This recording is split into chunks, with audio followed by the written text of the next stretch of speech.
اپنے برادران اہل سنت کے علماء کو بھی مخاطب کروں گا کہ دیکھیں اسلام کا اصل مقصد سلامتی اور امن ہے.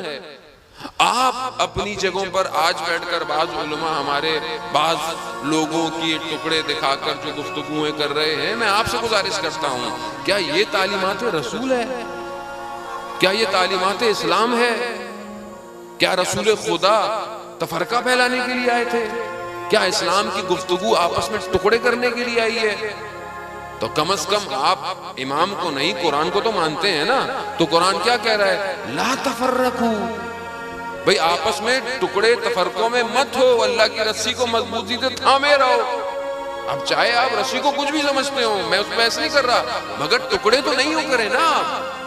یہ تو ایک عام آدمی عقل سے کہتا ہے کہ میں جب معاشرے میں انتشار کی بات کروں گا تو انتشار پھیلے گا.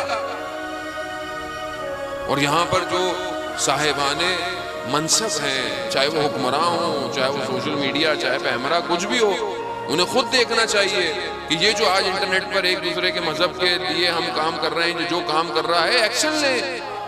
مطلب آپس میں کیوں محبتوں کو نفرتوں میں بدل رہے ہیں؟ یہ ہماری ذمہ داری ہے عزیزان محترم.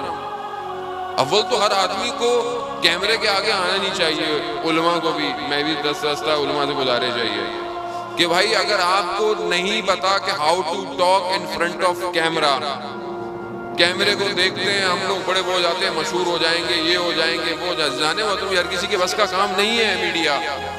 میڈیا میں آپ کی بات پتہ نہیں ایک کیا سے کیا نکل جائے، پتہ نہیں کس کے عقیدے بدل دے، کس کے اندر مشکلات پیدا کر دے. آپ باقاعدہ یا تو چیزوں کو سیکھیں کہ یہ جو سامنے بیٹھا ہوا ہوسٹ ہے یہ باتوں کو کہاں سے کہاں گھماتا ہے، آپ کو پتا ہونا چاہیے کہ اس کو کہاں سے گھمانا ہے.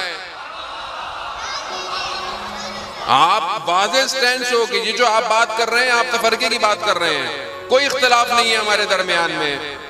مگر امام خمینی کا مشہور جملہ ہے کہ تم ہاتھ باندھنے اور ہاتھ کھولنے میں لگے ہوئے ہو، دشمن تمہارے ہاتھ کاٹنے میں لگا ہوا ہے. سمجھیں؟ اللہم صلی علی محمد.